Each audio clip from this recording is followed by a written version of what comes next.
Bismillahirrahmanirrahim. Assalamualaikum warahmatullahi wabarakatuh. Alhamdulillah, wassalatu wassalamu ala rasulillah wa ala alihi wa man tabi'ahum bi ihsan ila yaumiddin. Allahumma inna nas'aluka ilman nafi'a wa rizqan thayyiba wa amalan mutaqabbala. Puji syukur kita panjatkan pada Allah, salawat dan salam semoga tercurah pada Nabi besar, Nabi agung, Nabi kita Muhammad sallallahu alaihi wasallam. Para jamaah sekalian, kali ini kita berada pada kajian Ramadan ke-7. Ramadan itu adalah bulan Al-Qur'an.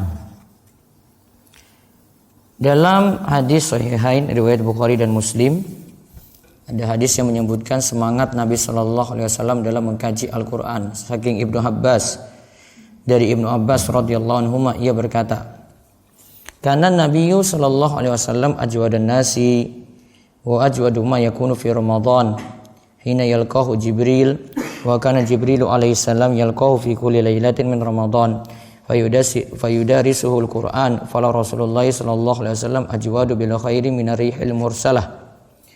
Nabi sallallahu alaihi wasallam adalah orang yang paling gemar memberi.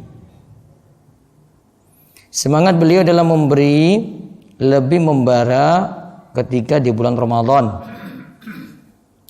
Tatkala itu Jibril menemui Nabi sallallahu alaihi wasallam. Jibril menemui beliau setiap malamnya. Jibril menemui beliau setiap malamnya di bulan Ramadan. Jibril mengajarkan Al-Quran kala itu. Dan Rasul sallallahu alaihi wasallam adalah yang paling semangat dalam melakukan kebaikan bagai angin yang bertiup. Di sini disebut Rasul sallallahu alaihi wasallam itu dengan Jibril mengkaji Al-Quran di bulan Ramadan.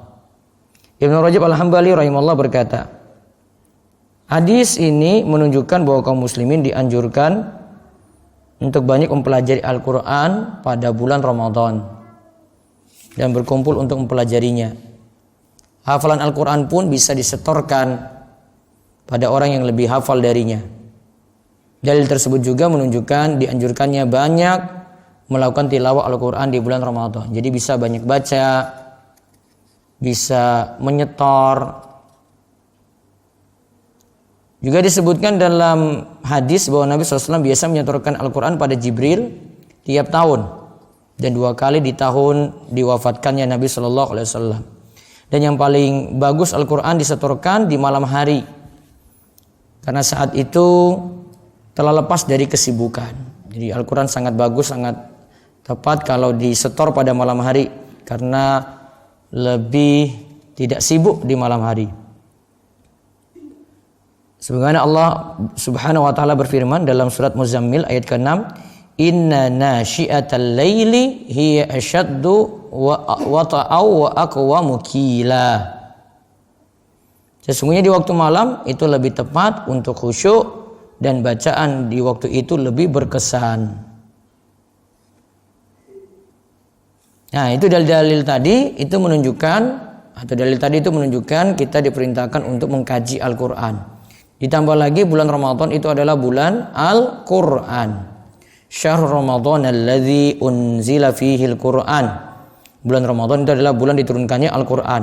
Al-Quran itu turun sekali, kata Ibnu Abbas, sekaligus di Lauhul Mahfuz di Baitul Izzah pada malam Lailatul Qadar. Yang mendukung perkataan Ibnu Abbas ini juga Allah katakan, "Inna anzalnahu fi Lailatul Qadar." Sesungguhnya kami menurunkan Al-Quran pada malam Lailatul Qadar. Juga ditambah lagi tadi surat Al-Qadar ayat 1, Ad-Dukhan ayat 3, "Inna anzalnahu fi lailatim mubarakah."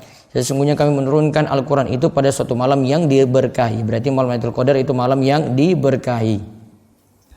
Dan kalau kita lihat dari aktivitas Nabi SAW di bulan Ramadan, bacanya Al-Quran itu banyak dibaca. Nabi SAW pernah sholat bersama Hudzaifah di malam Ramadan. Beliau baca surat Al-Baqarah, ya, masih lanjut lagi surat An-Nisa, masih lanjut lagi surat Ali Imran, itu dalam satu rakaat. Jika ada ayat yang berisi neraka, maka beliau berhenti dan minta perlindungan pada Allah dari neraka. Begitu pula Umar bin Khattab mengutus Ubay bin Ka'ab untuk mengimami sholat tarawih. Dan dahulu imam sholat tersebut membaca 200 ayat dalam satu rakaat. 200 ayat dalam satu rakaat.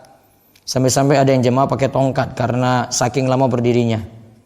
Dan sholat pun selesai dikerjakan menjelang subuh. Nah, di masa tabi'in yang terjadi surat Al-Baqarah dibaca tuntas 8 rakaat. Jika dibaca dalam 12 rakaat maka berarti sholatnya tersebut semakin diperingan lagi. Nah, ini jadi dalil-dalil kenapa kita di bulan Ramadan itu sibuk dengan Al-Quran. Bisa baca, bisa hafalkan, bisa setorkan, ya, bisa tadabbur, bisa mendalami dan seterusnya. Yang penting banyak interaksi dengan Al-Quran. Semoga Allah Subhanahu wa taala memberikan kita petunjuk dan hidayah untuk terus semangat mengkaji Al-Qur'an. Demikian kita cukupkan. Wabillahi taufiq wal hidayah. Wassalamualaikum warahmatullahi wabarakatuh. Subhanakallahumma wa bihamdika asyhadu an la ilaha illa anta astaghfiruka wa atubu ilaik.